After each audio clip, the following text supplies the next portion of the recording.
God, you know, this could have been a lot worse for Democrats. But, you know, they got lucky this year. And they may still eke out a majority in the House. I mean, all the CW says that the Republicans will have an itty-bitty sliver of a majority in the U.S. House of Representatives. But that there's still quite a few races that are still not decided. And anyway, Democrats made a big inroads in Michigan. They made inroads in Pennsylvania.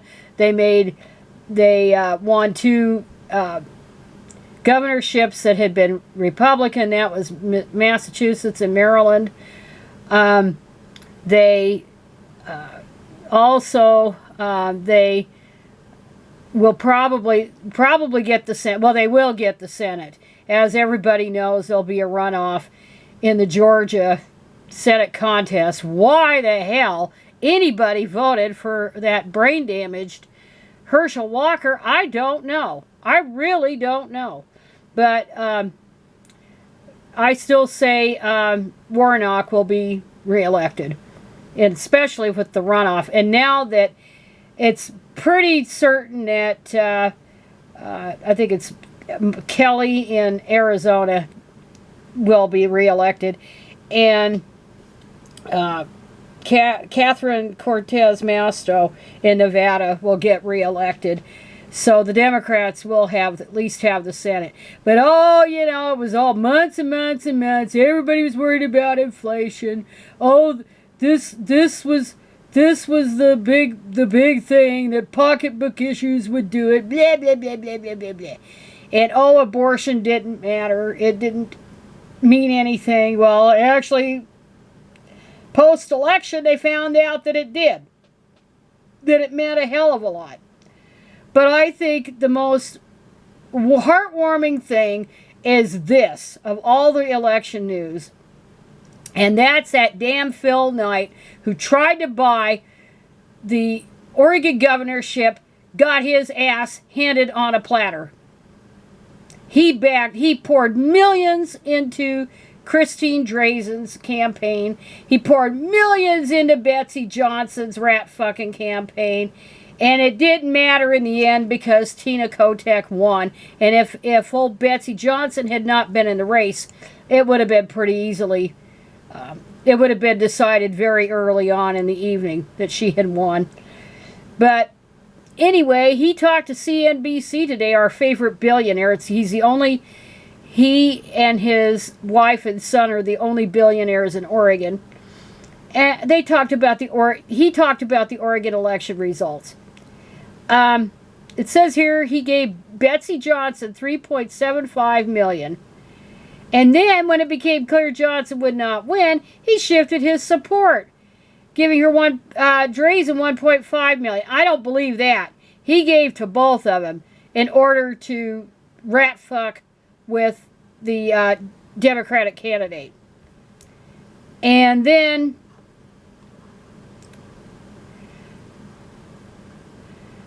that PAC spent more than $4 million in support of GOP legislative candidates. Republicans are on track to pick up seats.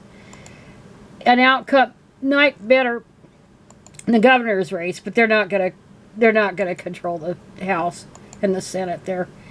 Oh, I'm disappointed in the result, but not disappointed that I tried.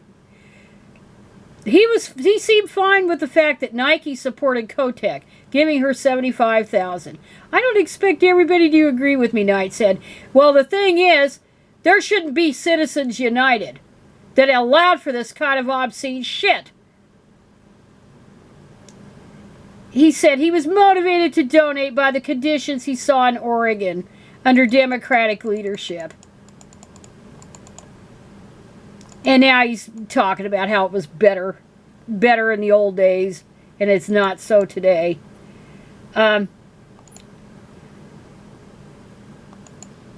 Although Knight essentially conceded the election, Drazen held out hope, issuing a statement this afternoon, that she wasn't ready to admit defeat. Well, she's done. With several 100,000 ballots yet to be counted, we continue to exercise patience as we await additional clarity regarding the final outcome of this race, Drazen said. Oregonians should have confidence that their votes will be counted as our county clerks continue their diligent work. The problem for Drazen, by midday Thursday, Kotek's margin had continued to widen to about 55,000 votes, and a disproportionate share of the remaining ballots appear to be in Multnomah and Washington counties, where Kotek is running well ahead of Drazen. And I think that's funny as shit. Kotek made it clear that the race is over and she's ready to move forward. And I just think that's funny as hell. So, you know, I know that $5 million or whatever he spent, that's walking around money for him. But it's the idea that he tried to buy the governorship, tried to manipulate it, rat fuck with the Democrats. And that was reason to reject both Johnson and Drazen. And I wanted to note, you know, they're talking about Cortez Masto, and she'll probably win by a lot more votes than other elections, Senate elections that Nevada has had. For example, 1913, Key Pittman won the Senate by 89 votes. And then you had Harry Reid versus John Ensign in 1998. Reid was the incumbent, and Ensign at the time was a representative, and then of course he became senator when Richard Bryan retired, and then he rat-fucked himself out of a job later on. Anyway, Reid beat Ensign by 401 votes. And then the haymaker, the real doozy out of all of the close elections, Senate elections from Nevada, was 1964, when Howard Cannon narrowly won re-election against later Senator Paul Laxalt. And the grandfather of, I've already talked about Adam, you know, he was grandfather of Adam, but Adam didn't have the support of a lot of the Laxalt family in his Senate run. But anyway, Cannon beat Paul Laxalt by 48 votes. I don't expect Cortez Masto to eke it out that narrow. I do expect her to win it, though. And so there was a lot to be thankful for about this election. And then, of course, the anti-abortion nutters, the best thing about it, about the night, besides what happened to Phil Knight, is they were really upset that their point of view is not popular with the public. That's never been. It's always been a minority point of view since at least the 1960s, when abortion, the movement to legalize abortion became a topic of public conversation. They've never had a majority. Never. Ever, ever. And they can't seem to understand that, but they hate women, and that's what motivates it, even if it's women that peddle this crap. But anyway, Michigan decided to have a constitutional amendment to guarantee abortion rights, and then California and Vermont doubled on theirs to preserve abortion rights, and Kentucky was hilarious as crap. Totally hilarious, because that's a red state, but they told the anti-abortion crowd to go to hell, basically. And the anti-abortion nutters are trying to say, oh, they didn't have enough money. This woman, woman, was talking about her side losing a crucial ballot measures in Michigan and Kentucky, and said party leaders and committees didn't devote enough resources to the fight. They could have poured all of Phil Knight's money, and it wouldn't have changed the result, because people live in a pluralistic society, and they think, at least they claim to think, women are human. And anti-abortion people do not think women are human. They're just things to screw and have babies and be homemakers. That's all they're for. And if they have abortions, they're sluts. And you know, virtuous women don't have abortions, and all that crap.